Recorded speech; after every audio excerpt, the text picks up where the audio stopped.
Hello, everybody, and welcome to the fourth episode of this series on the unconscious.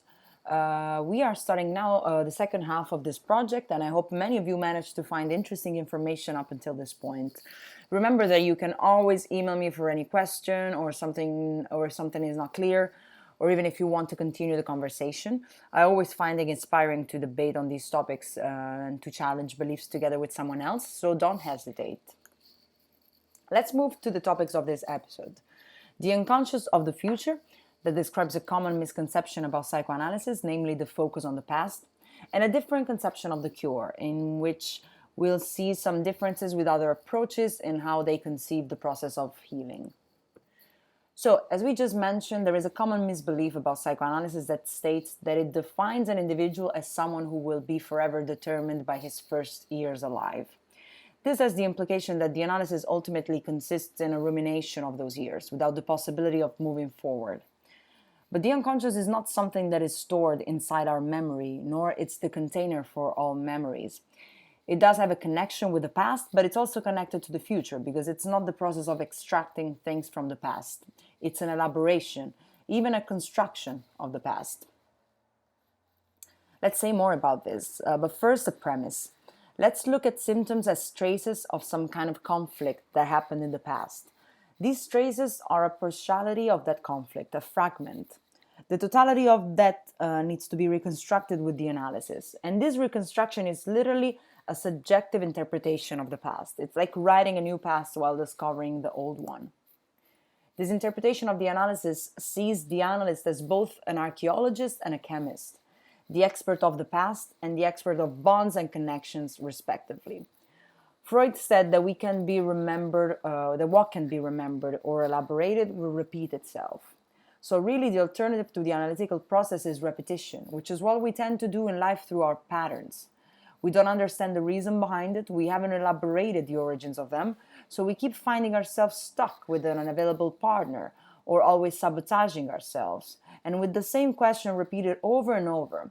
Why do I keep putting myself in this situation if they make me suffer? It's how the unconscious speaks to us, through a repetition. But this repetition is also a constant expectation of a new form, the retroactive construction that we just talked about. This is where we get to the core of this, to an explanation that hopefully makes it easier to understand.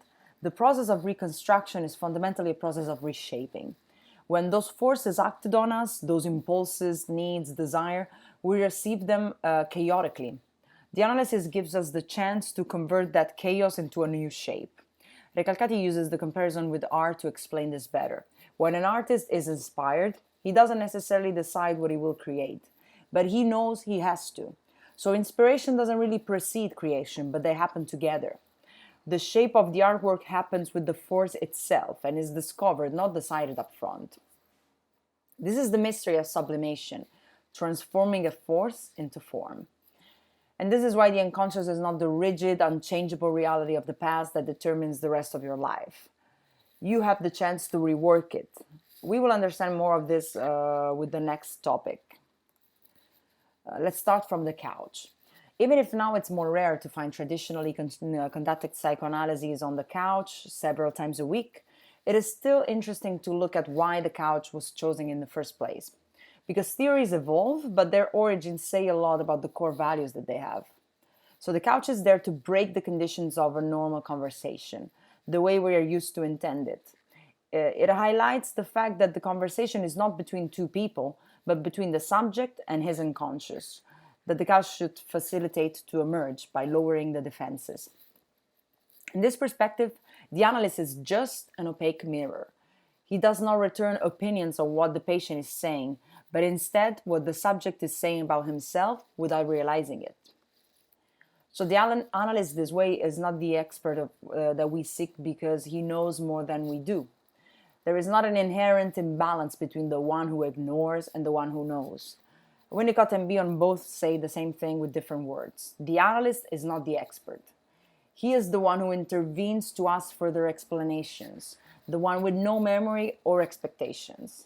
He facilitates the use of words, but does not impose any judgment, opinion, or advice.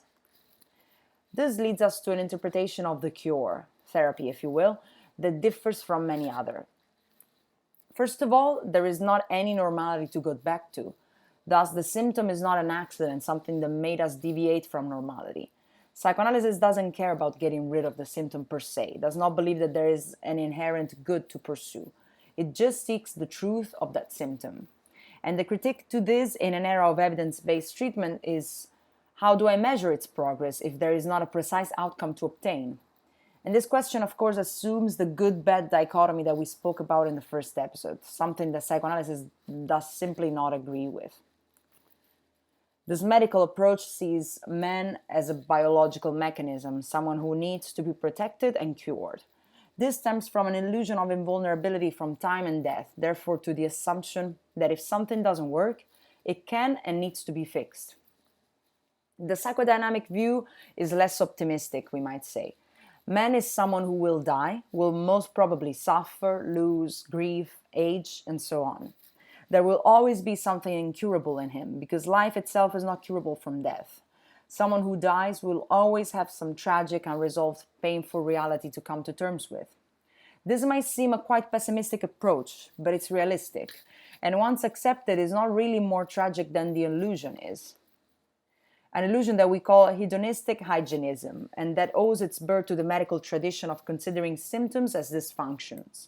How could we want something that is bad for us? It must be that there is a mistake and that we can fix it. Psychoanalysis again disagrees. Pleasure goes beyond survival, as sometimes even against it. This is the death drive, and we will speak about it in the next episodes. It's simplistic to believe that we only want good things. Smoking should give us a hint about that. So the suppression of the symptom is not possible, other than not desirable. The real solution is the cooperation between the therapeutic question and the desire. That is, when the latter is not dependent on the former, nor it refuses it. A creation of another symptom, more sustainable and more plausible. It seems that the further we go, the more controversial would become. But these extreme views, in contrast with many of the ideas that are popular today on mental health, are the ones that propel more discussions and progress. So let's keep talking about it. And as usual, I'm available to answer your questions. And I hope you found this interesting. See you next time.